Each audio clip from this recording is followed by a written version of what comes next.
Matt, thanks for coming in. Appreciate it. Benny set a very high bar in here, I'll have you know. So, who's got the first question? We'll start with Aiden. Speaking of Vinny, just what does it mean to have him back in the lineup, and when did you kind of think that it might be possible to get him back for this series?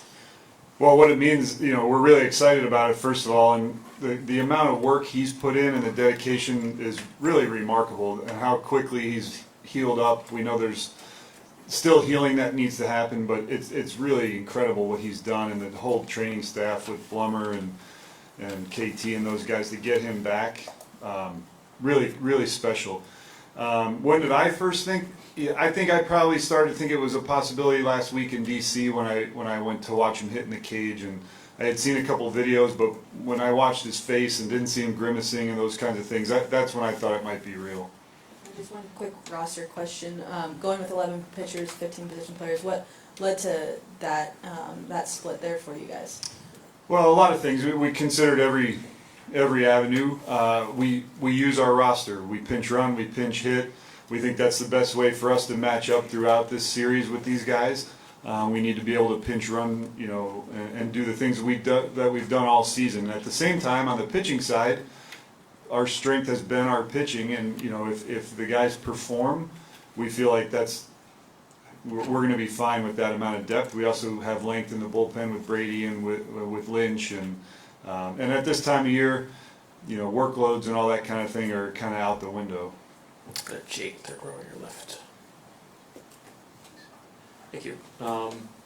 With Vinny, he said that he was supposed to check in this morning around 9, but sent a text. He said it's 6:55. Was that text to you? No. No.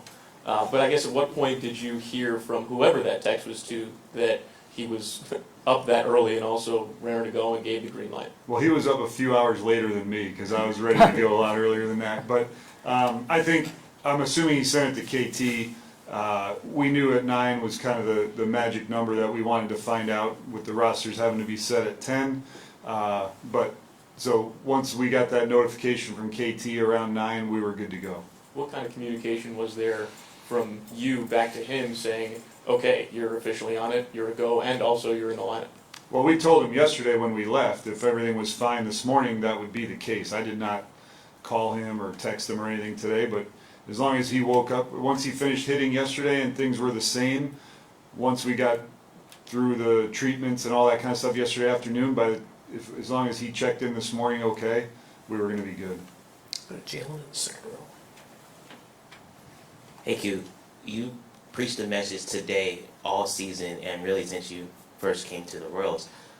Does there any significance to this day, knowing that it's your first playoff game you're going to manage, and what were your emotions like just leading up to this moment?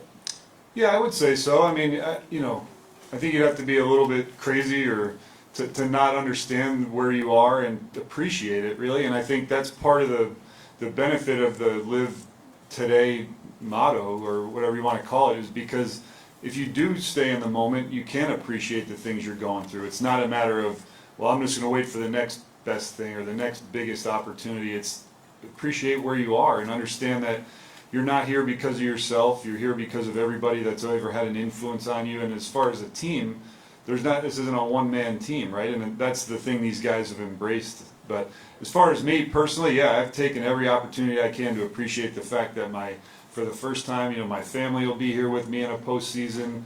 My kids are old enough now to somewhat understand what's going on. And just the fact that it is my first time as a manager, is not something I'm taking for granted at all. Go right up to the front here. What has it been like for the past month creating your lineup without Vinny and all the RBIs that he brings to the team, and what's it like to be able to lock him back in that third spot now? Yeah, great question. It's been interesting, and as soon as he was injured, JJ went out and got Grossman and Pham and Gurriel all right about that same time, and we started trying to piece things together. We knew, and the guys actually came to me the next day and said, look, we understand there doesn't have to be a message here of like nobody has to be Vinny, those kinds of things. Vinny has a lot of RBIs because a lot of other guys were on base for him to drive in. So we have that type of team that can do things to to set each other up. But there's no question, the guy that hits third for you all season in between Bobby and Salvi is a huge part of what you do. So to get him back is big. A lot of people had to do some things out of their comfort zone to get us here, you know, this last month. And I think that's only going to pay us dividends going forward. More questions for Matt? Anything else? All right, Matt. Enjoy the game. Good Thank you. luck.